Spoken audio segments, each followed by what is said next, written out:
Sốt ruột quá. Chắc hôm nay mình phải đến nhà ông trưởng thôn. Mình đến đàm phán với bà thím nhưng mà bà thím không nghe.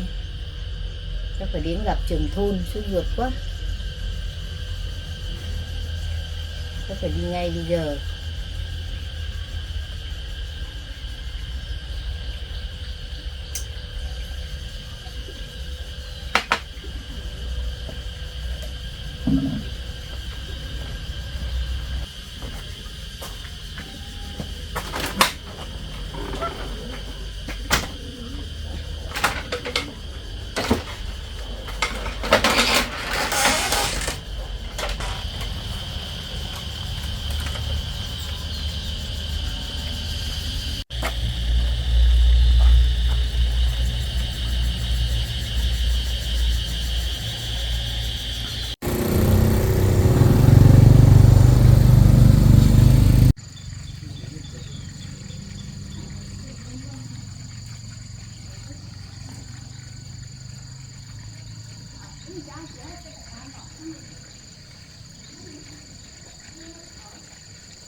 Chị ơi, em hỏi tí, nhà bác Quý trưởng thôn có phải nhà này không?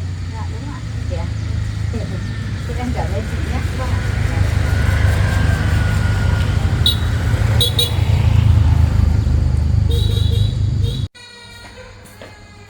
Quý ơi, bác có nhà không ạ? Đây có phải bác Quý trưởng thôn không ạ bác? À, đúng rồi. Cô đến tìm tôi có việc gì đấy? Vâng ạ. Cháu Thế- muốn gặp bác có tí việc bác ạ. À, có tìm việc à? Thế cô mời cô ngồi uống nước đi. Vâng. Thế cô ngồi tạm đấy. Vâng ạ.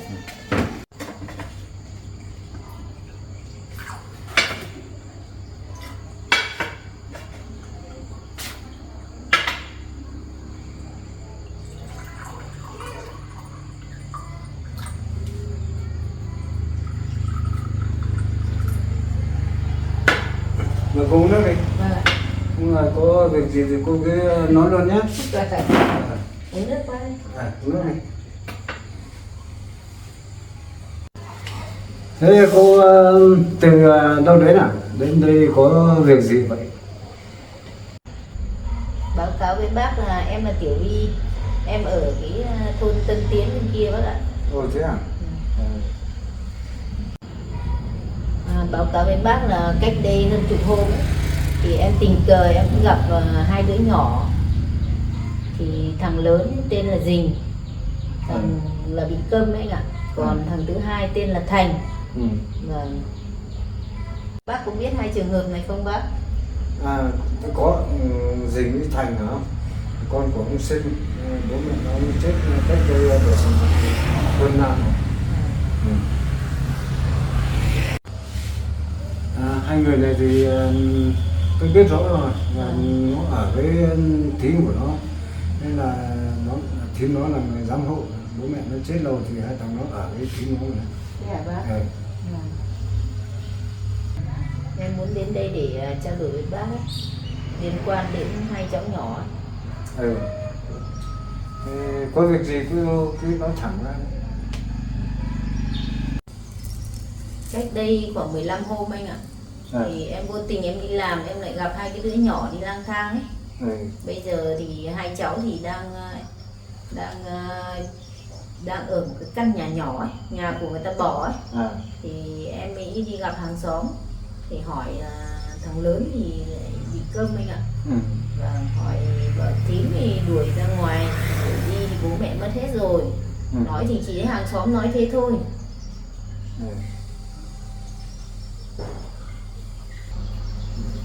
Em thấy hai đứa trẻ nó lang thang này em sốt ruột lắm. Bởi vì là đứa lớn thì còn không sao, nhưng đứa bé nó còn nhỏ lắm anh ạ. Như thế là nguy hiểm lắm, cho nên là em sốt ruột thì em đến gặp bác xem trưởng thôn xem là bác có cách nào giải quyết để cho hai đứa trẻ nó đỡ khổ. Ôi thế à? Tôi có việc tôi đi về quê tôi không biết đâu, hôm qua vừa lên mà, thế là đi vắng được lâu phết đấy, là hôm qua mới lên đâu, không biết đâu. Dạ bác. Này. Nếu như tôi ở nhà thì chắc là không xảy ra cái chuyện này đâu. Nên là tôi đi vắng rồi thì nó xảy ra như thế thì cái bà thím này lại vô lương tâm thế nhỉ, đuổi chúng nó ra khỏi nhà thế này thì khó khăn quá. Tôi nói với cô là đây là nhà của bố mẹ chúng nó để lại cho chúng nó, chứ không phải là nhà của thím nó đâu. Thế à? Chắc là thím nó tham lam quá nên là đuổi chúng nó đi để muốn chiếm ngôi nhà đấy đó cô ạ. Cái sự việc này tôi rất cảm ơn cô. Có cô thì mới biết được sự việc hai cháu như thế thì bây giờ hai cháu đang ở đâu? Báo cáo với bác là bây giờ hai đứa trẻ vẫn ở cái ngôi nhà hoang đó ạ. Em cũng muốn đón hai đứa nó về ở với em, nhưng mà chúng nó không chịu về. Nhưng mà em sốt ruột sợ chúng nó gặp nguy hiểm đấy anh, nó còn nhỏ quá. Hôm nay em gặp được bác thì em biết là ngôi nhà ấy là bố mẹ để cho chúng nó, là em cũng yên tâm rồi. Bây giờ rồi cô cứ yên tâm, tôi là nhân danh địa phương, tôi sẽ đổi lại cái ngôi nhà đấy cho hai đứa trẻ nhé. được là tôi sẽ cùng với cô đi nhà thím nó để đòi cái nhà lại cho hai thằng chúng nó. Ừ. May quá gặp được bác thì bác hộ em cái việc này thì em yên tâm. Ừ. Thì hai em mình cùng đi thôi nhỉ? Đấy, đi thôi. Đi anh. Được.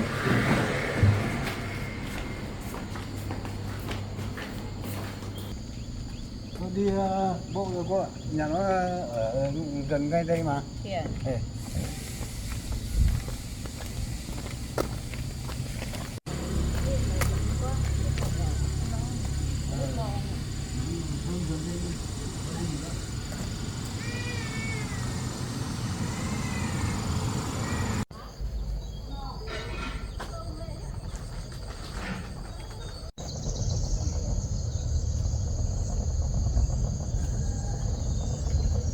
Đấy, nhà nó đây rồi cô ạ. Đây. Ôi, cái cổng này thôi, anh em mình chịu khó chui qua nhá.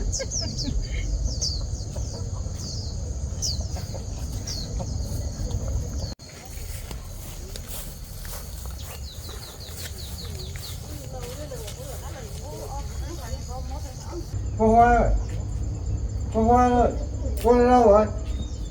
Có nhà không? Bác trưởng thôn đấy à? Vâng, chào bác. Vâng, bác ơi, mời bác vào nhà uống nước ạ. Rồi. Đến, Bác vào nhà uống nước.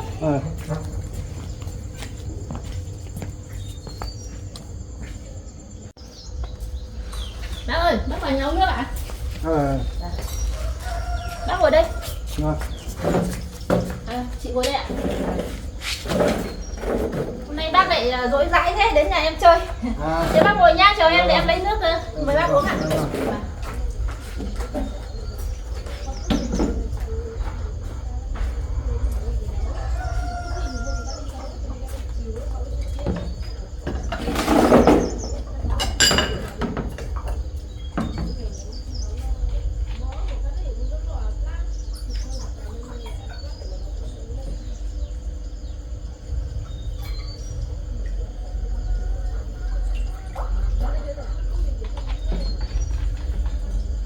Mời bác uống nước nhá.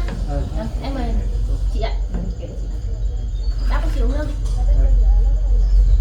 Uống nước đi. Vâng. Mời em uống nước nhé. Vâng.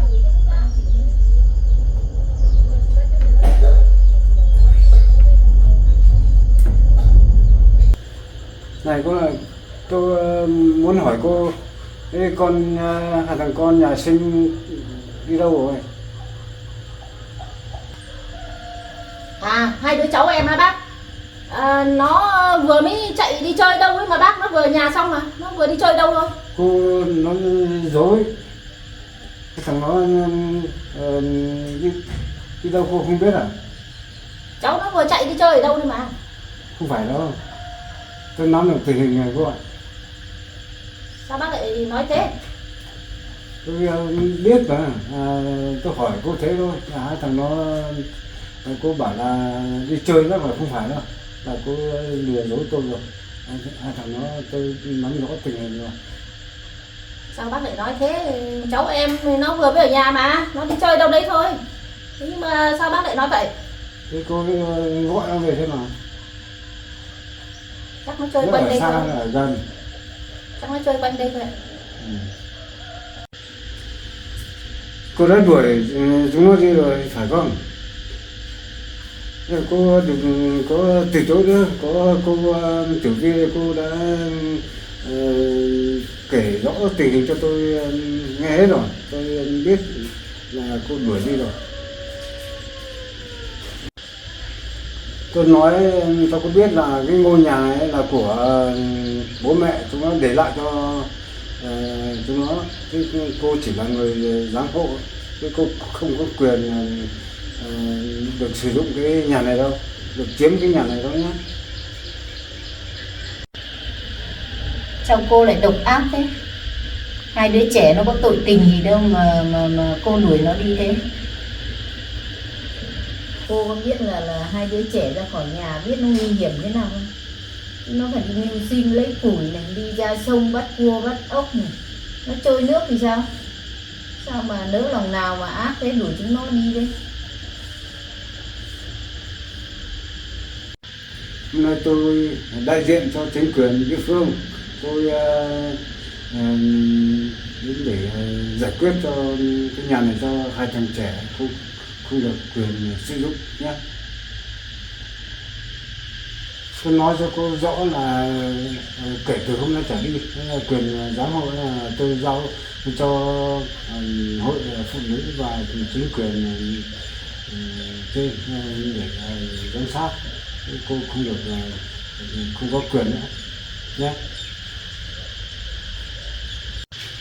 Cô à, nếu mà tôi cũng là trưởng thôn, tôi đến đây để nói nhỏ nhẹ với cô mà cô không chịu ấy, thì là tôi sẽ báo lên công an huyện. Thế là đến lúc đấy là cô sẽ phải chịu về tội hành sự và ngược đãi trẻ em và chiếm đoạt tài sản của người khác. Đấy.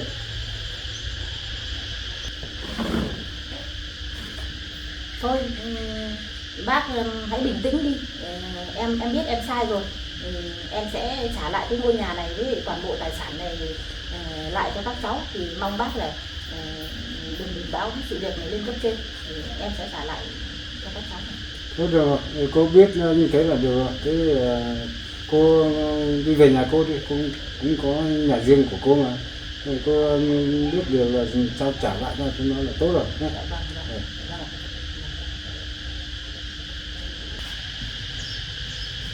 Cũng báo cáo với bác là thật ra thì bây giờ em nghĩ lại thì em cũng thấy là em sai. Với lại trong lúc nóng giận ấy thì em cũng đã chót là đuổi các cháu đi. Thì thôi thì mong bác với lại chị thì cũng thông cảm, tha lỗi cho em. Tôi không sao cả. Vâng, đây là chìa khóa của ngôi nhà này. Với tự toàn bộ tài sản thì vẫn còn ở trong nhà. Thì em cũng xin được trao lại cho bác, trao lại cho chính quyền địa phương. Thì từ nay thì cho các cháu thì về đây thì các cháu sinh sống tại đây. Em thì tôi thì cũng xin phép bác với lại chị thì em đi về bên nhà em ạ. Vâng, cảm ơn cô. Vâng, em gửi bác mong nhé. là cô cũng Vâng, là đây chìa khóa của nhà. Vâng, cô em cũng gửi là bác. thím của chúng nó thì Vâng. cho dù là cô về nhà cô ở và cô trả lại cái nhà của chúng nó cho chúng nó thì cô vẫn phải cũng có cái sự giúp đỡ chúng nó để chúng nó còn nhỏ tuổi ấy, không biết gì cả. Nên là cũng mong cô để giúp đỡ chúng nó để bảo ban cho nó nhé. Vâng, em cũng ân hận bác ạ. Vâng. Thật ra lúc đấy em cũng nóng giận quá, cháu nó thái độ nó hơi bướng hơi ngang ấy, thì em cũng có chót là đuổi chúng nó đi. Thì thôi thì bây giờ em bác nói thế thì em biết em sai rồi, em biết cái lỗi của em rồi. Con cháu mình thì làm sao rút kinh nghiệm để bảo ban con cháu cho nó phải lỗi là được rồi nhé. Vâng, thôi thì hàng ngày thì em cũng sẽ có trách nhiệm là thường xuyên qua lại đây, thì có cháu nó có khó khăn gì thì đấy, em cũng giúp đỡ cho khó khăn cháu. là ốm đau là cô phải có trách nhiệm. Cho nên là Vâng, thôi thì hôm nay bác đến đây thì cũng em cũng như thế là em nhận ra lỗi của em rồi. Cảm ơn bác nhé. Và em xin phép em đi về nhà em để trả lại trả lại ngôi nhà này cho cháu. Thế cô đi về nhá. Lần sau đừng làm vậy đấy nhá. Dạ, vâng, em đi ạ. Tôi đi về đây.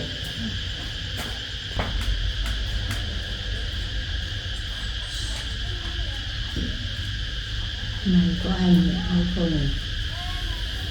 Thôi thì anh là trưởng thôn này anh phải có trách nhiệm rồi. Thôi cô ạ, cô Hoa cô đấy cũng đã biết lỗi rồi, nên là giải quyết như thế là mọi việc cũng suôn sẻ rồi. Thế thì tôi cũng cảm ơn cô nhiều.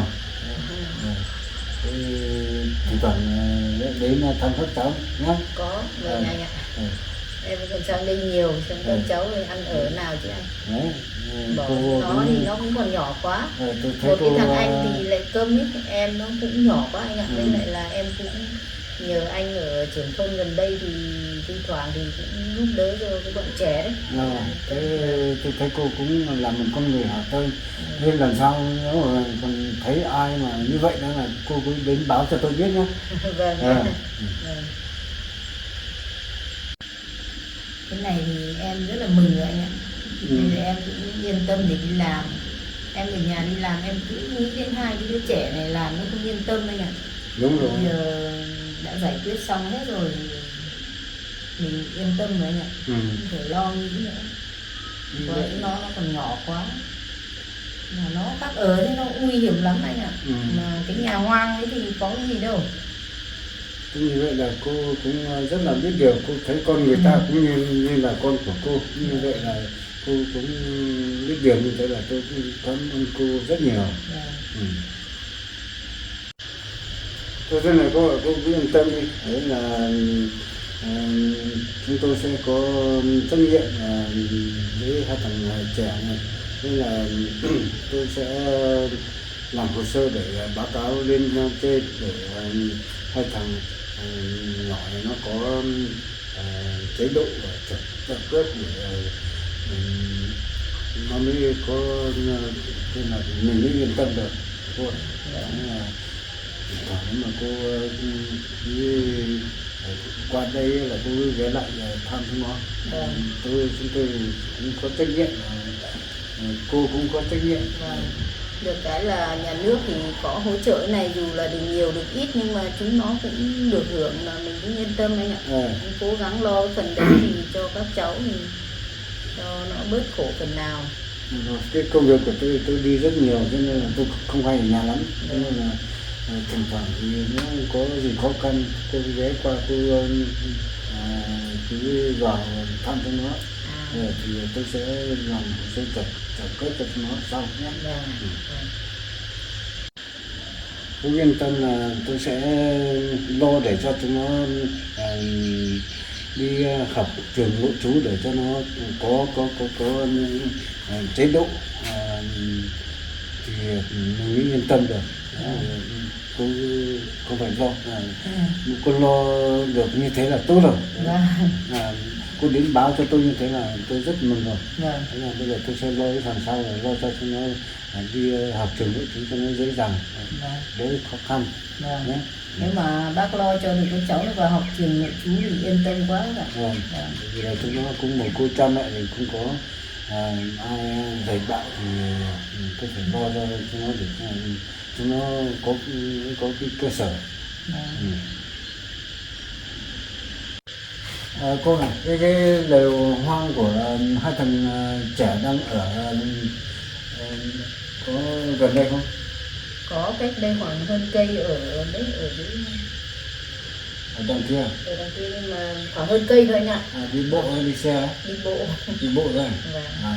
Thế thì tôi với cô cùng đi đón chúng nó nhé.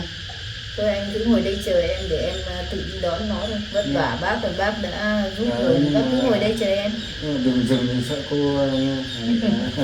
Không sợ đâu anh ạ. Em vẫn thường xuyên em đi mà, em đi chợ em vẫn rẽ qua đấy, em vẫn đi suốt anh ạ, không sợ đâu, mình em đi được. Thế thì phiền cô đi đón chúng nó về nhá. Vâng, thôi thì trách nhiệm chung mà anh.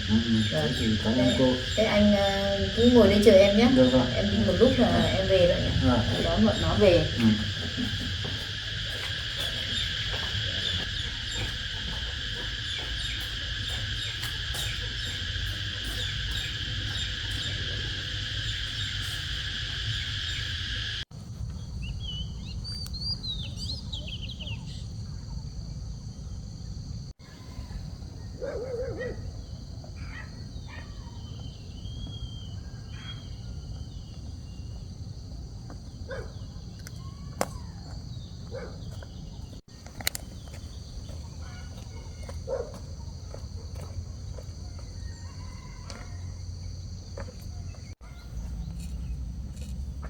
Nhìn à?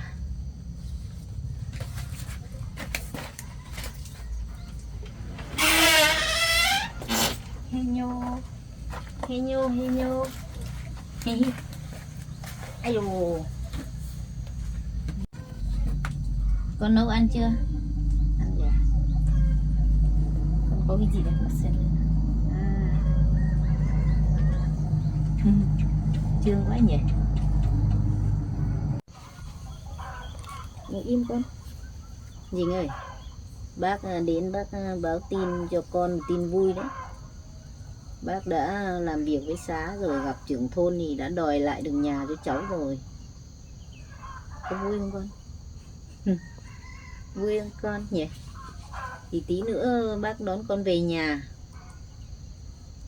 Phấn khởi chưa? Về nhà mình rồi nhỉ? Bây giờ là yên tâm rồi cháu ạ. Bác đã đòi được nhà cho cháu rồi. Bây giờ bác trưởng thôn, bác đang ngồi ở nhà chờ ấy. Thím giả nhà cho con rồi. Phấn khởi đi nhé con nhá. Không phải đi lang thang này nữa. Em thì còn nhỏ. Được về nhà thì thi thoảng bác sang với con. Nào xong chuẩn bị đồ đạc đi. Về thôi. Đi. Đồ đạc cất đi. Em những cái đồ đạc nào của con lấy hết đi để bác dọn cái chiếu cái màn ra.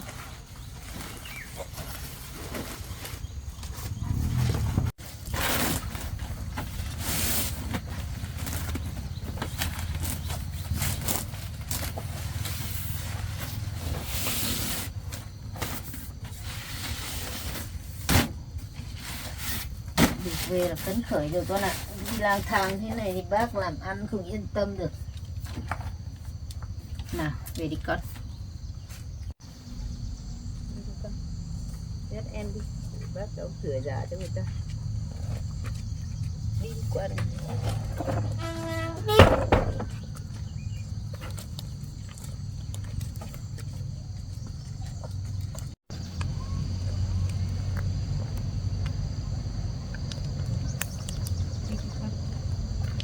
Nhà là phấn khởi lắm rồi. Ở đây em cần bỏ em đi. Đấy là có hàng xóm.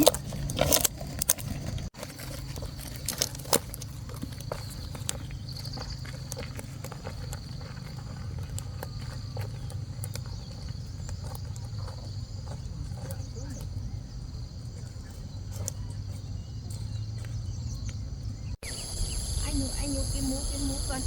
Anh cái mũ.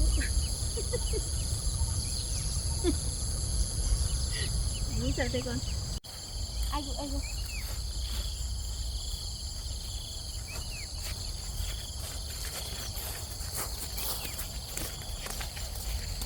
Về nhà rồi con ạ.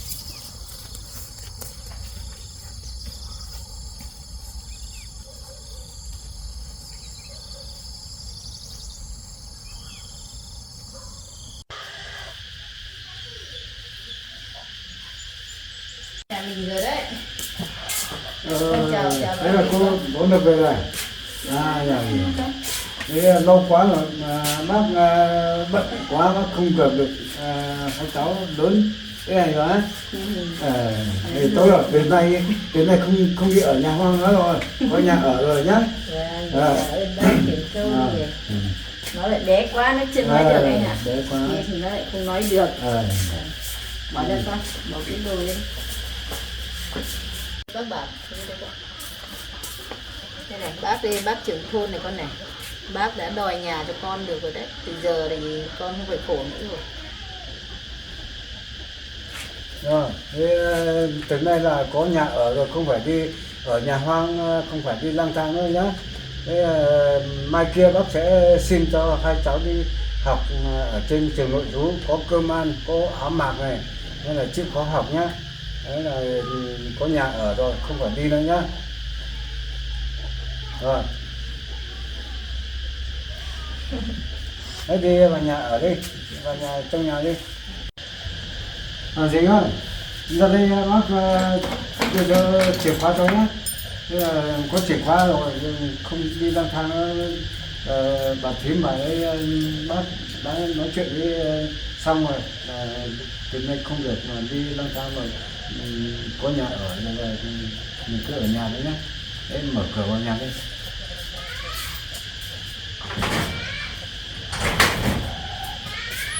Đi vào nhà con, đi vào nhà với anh.